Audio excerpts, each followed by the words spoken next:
Hello walkers, we're here to answer your top questions about Camara De Lobos, the island of Madeira. So what is there to see in Camara De Lobos?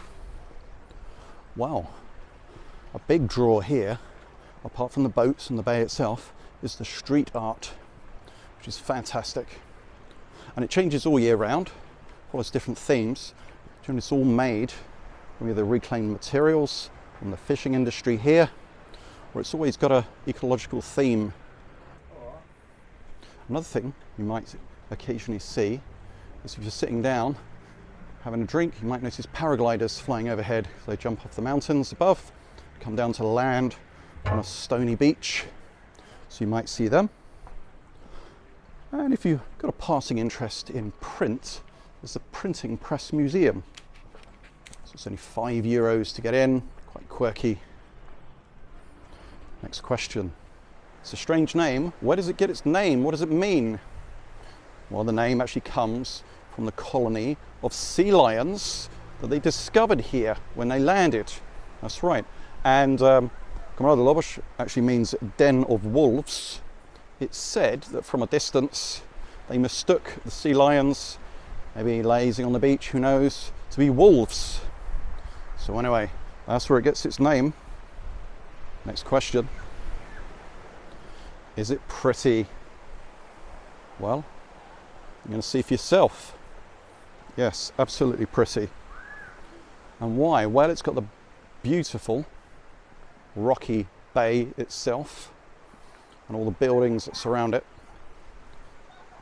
And you've got all the traditional brightly coloured boats, fishing boats, the chevillish.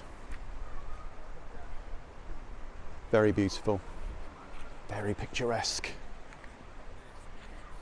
Next question. So what's the whole link to Winston Churchill? Well, old Winnie, who was the British Prime Minister, and in 1950 he came out here for 12 days, and it was part of a really a promotion for the reopening of Reed's Hotel, which had been closed in the war.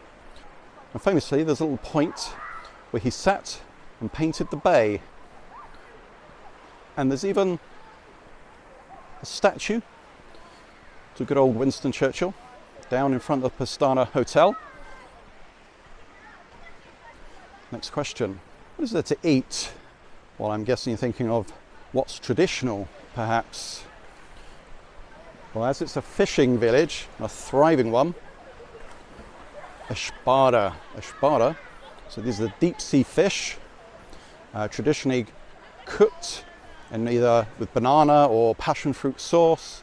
Really delicious, really lovely light white fish. It's going to be absolutely fresh here. That's what I'd recommend. You could also go for things like bolo de caco, which is the garlic bread, etc., or the la paz. But basically, try the espada while you're here. Next question. What to drink? And again, I'm thinking you're asking what are the local specialities? Well, there's poncha, which is found all across the island. And that's primarily made from sugarcane honey, amongst a few other ingredients. But Camara De Lobos is well known for Nikita. So Nikita contains beer, contains wine, and it contains ice cream. You might add some pineapple juice. It was invented here in 1985 by a Brazilian. I guess he was influenced by the tropical splendour of the island, wanted to make something suitably tropical. People say they got the name from the Elton John song, Nikita. Don't know about that. That's something you definitely should try here. Now, of course, Madeira wine. So this parish produces over 60% of the grapes used in Madeira wine. And in fact, there's Enrique and Enrique, which is a winery. They do guided tours. They do wine tasting. You've got to book in advance. That's worth it. Next question. What's so special then about Camara De Lobos? Well, It was the very first settlement on the island. That's right. So João Gonçalves Zarco was the navigator who discovered the island, and this was the first settlement on the island. 1420 to 1424 is when he lived here. So there you go. It's got a great deal of importance to the islanders here. Next question. So is there anything else nearby? Well, of course, there's Funchal, and we'll talk about getting to and from Funchal in a moment. You've got Cabo Geral, overlooking the sea. It's the highest cliff point, and it's a glass sort of walkway that you can step out and look down, 580 meters high. So there are different ways you can get up there. You can climb up there. You've got to have really strong legs for that. You can get the little road train, and that's quite dinky, that's quite sweet. Or you can catch a cab, and there are buses that go up there, a little infrequently. But if you do find yourself up there, then what you've also found is the start of several levadas. There's another levada if you walk out of the town towards Funchal, but then head up. You'll come to the great bridge that crosses the ER 101. On the other side of that, you'll find another levada, Levada dos Peões, and that will take you to Funchal. Well, last question then. Can I walk to Camara De Lobos?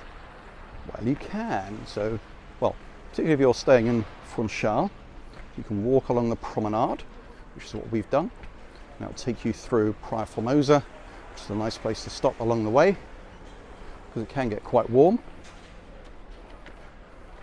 Another thing you can do, as I just mentioned, you can take the Levada dos Peões, which is just above Funchal. You can find it just above the Lido area. And you can follow that along, and once you come to the bridge over the ER 101, that's the time for you to come off, wander downhill. You'll get to a roundabout at the bottom, you follow the road to the right, and that will take you directly into Camara De Lobos. If you found that useful, we have plenty of other guides to the islands, so you can find them on the channel. And in fact, we've got a little pocket guide to Funchal, which we've put together with love and care. We'll leave a link on the screen in front of you. Until next time, take care.